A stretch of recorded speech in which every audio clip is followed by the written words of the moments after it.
Yes, Luke Drumheller, Hayden Cross. Number one, I just want to start, with the competitor. JMU scared me as much as anybody did this year. We were fortunate to come away with 3 wins, but when you looked at how they went about their operation, they came into town, and you could just tell they were a super focused group. Everything from the batting practice all the way through the very end of the game, they were very focused. Very resilient team, and I thought they could really do it at the plate. Congratulations to them on a great season.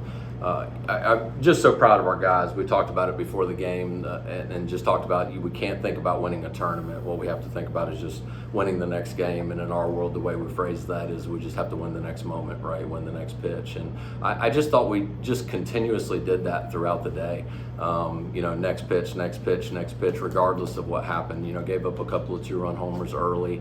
Well, not early, but what was it in the 4th and the 7th? And we responded in both of those innings, right? They hit the 2-run shots in those 2 innings, and the next inning we come back, and the next half inning we come back and score. When you talk about that and that kind of resiliency over and over and over, it's just it's the makeup of the team, makeup of the 2 guys sitting to my right and left, and just super proud of how tough we were today. Drum, you come up late, have a runner in scoring position, you hit one off the first base bag for the go-ahead single. When that ball left your bat, what were you thinking? And then just to explain the emotions once you see it kick off the base. Oh man, that was wild. Honestly, for that ball to have hit the bag like it did, that's God's work. I can't even say that I have any control of that. I mean, I put the ball in play and it ended up rolling our way, and I'm super grateful.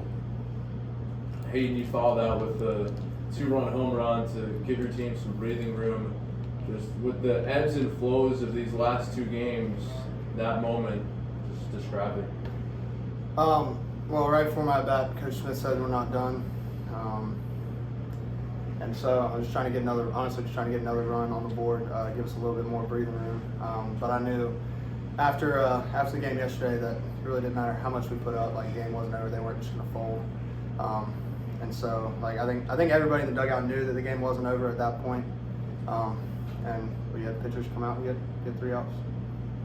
Coach, a couple other big moments in the game. Early in the game, you have C.J. Boyd push a bunt up the first base side for a go-ahead single, and for a guy who's hit 10 home runs in the last 12 games coming in, what does it mean that he can also do that with the bat?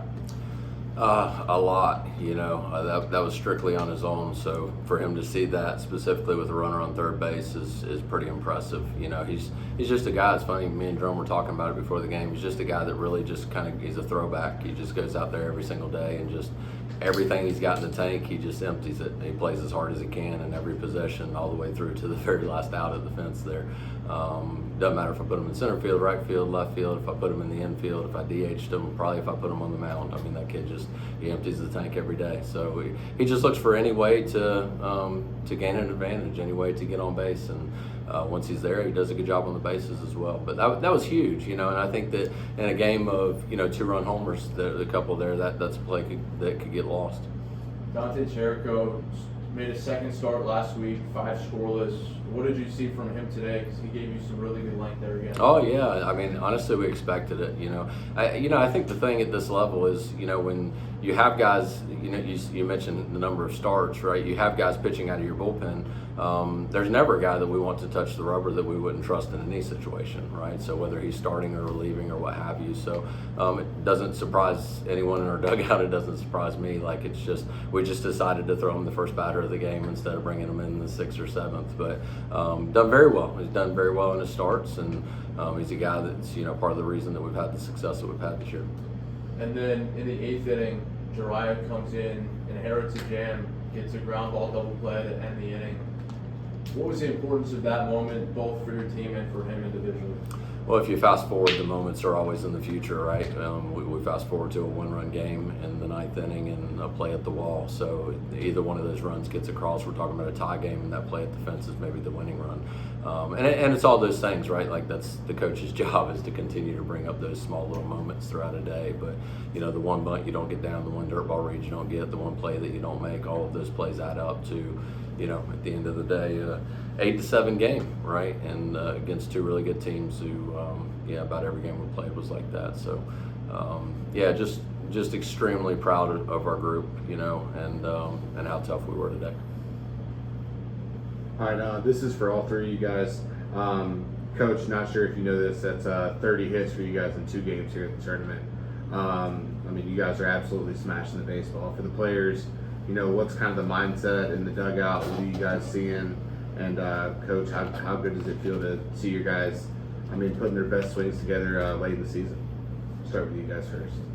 I think that just as a team, 1 to 9, we're just competing. We're getting in the box and competing our butts off, and I think it's working out for us. Yeah, I think just trying to score every inning. These are long games, so the more runs you can score, especially early, the better chance you have. So I think just going up there, just trying to not take our foot off the gas at any point. I think it's just leaving a lot of hits. What's kind of interesting is a couple of those hits were infield singles yesterday and balls that we're beating out at first base. So I think that it's just the culmination of everything that we've tried to be the entire season. We're focused on every pitch. We try to play as fast as we can. We try to empty the tank every day that we're in between the white lines. And we talk a lot about there's 2 things that we can control going into any given day. One is our attitude. We want our attitude to affect our teammates only in a positive way. And when we're in between the white lines, we want to empty the tank and leave everything that we've got on the field. 2 great examples, to my right and left here. But again, that's who we are. That's top to bottom in our dugout.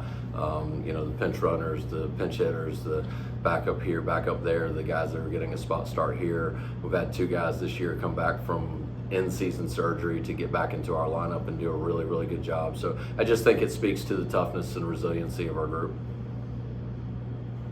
I got one. So 8th inning, Andrew Terrell walks, and then Luke Drumheller obviously with the single. Hayden hits a home run. Those are guys 5th-year seniors. What does that do for the energy of the team there, seeing their leaders step up in a big moment? And how do you guys keep building that going forward? Yeah, I think it's something that you can take for granted. That's a great question because they've set the standard from day one in terms of how we're going to work and how we're going to be and the attitude that we're going to take. After that home run in the 4th inning, I can just hear both of them coming off the field just talking about, well, what is our response going to be? How are we going to respond to this? And we all knew the answer, right? But just their leadership and everything that they do and, them doing the 2 things that I just talked about, affecting their teammates in a positive way with their attitude and emptying their tank on the field. You can just look at both of their uniforms right now and know that everything they got's on that field. And we just have to continue to play that way. But it absolutely sets the standard for who we are and the identity of what it means to be a Mountaineer. Cool. Thanks, y'all. Thank you.